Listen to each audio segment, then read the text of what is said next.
Technical సమస్య లేకుండా డైరెక్ట్‌గా లబ్ధిదారునికే ఈ బిల్లులు అందే అవకాశం ఉందని చెప్పేసి అయితే రాష్ట్ర ప్రభుత్వం భావిస్తున్నట్టుగా తెలుస్తుంది. దానికి సంబంధించి ఇందిరమ్మ లబ్ధిదారులకు ఆధార్ పేమెంట్ బిల్ సిస్టమ్ అనేది చూస్తున్నాం మనం.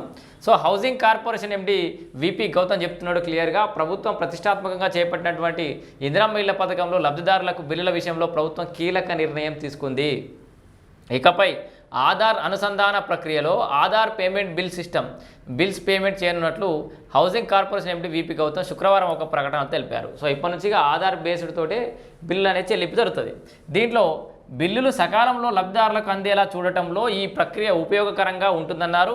ఇందిరమ్మ లబ్ధిదారులకు ఇళ్ల నిర్మాణ దశను బట్టి ఆన్లైన్ ద్వారానే విడతల వారీగా బిల్లుల రూపంలో 5 లక్షల రూపాయలు అందజేయనున్నట్లు తెలిసింది.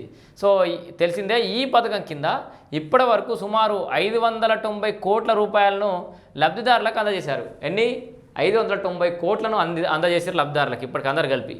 ఇటీవల విడుదలైన బిల్లుల మొత్తాలు తమ ఖాతాల్లో జమ కావడం లేదని లబ్ధిదారుల నుంచి ఫిర్యాదులు వచ్చాయి.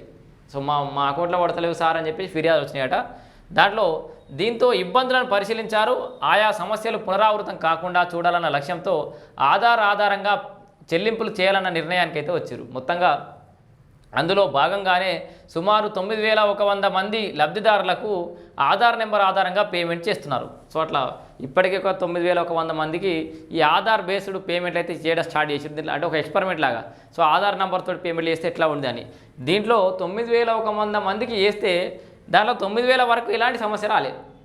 అంటే చాలా గొప్ప విషయం ఇది. ఇట్లా 9,000 మందికి ఎలాంటి సమస్య రాకుండానే ప్రక్రియ పూర్తయినట్లు housing corporation MD VP Gautam తెలిపారు. సో మొత్తంగా ఏంది, సో ఇట్లా సమస్యలు పెద్దగా ఏం వస్తలేవు కాబట్టి ఇక ఇదే ఆధార్ బేస్డ్ బిల్ పేమెంట్ సిస్టమే చేద్దామని చెప్పేసి కూడా రాష్ట్ర ప్రభుత్వం అయితే భావిస్తుంది. దాంట్లో భాగంగా ఈ ఆధార్ బేస్డ్ తీసుకొస్తామని చెప్పి housing corporation MD VP Gautam అయితే చెప్తుండు. సో ఇందిరమ్మ ఇళ్ల లబ్ధిదారులు గాబరాపడాల్సిన అవసరం లేదు.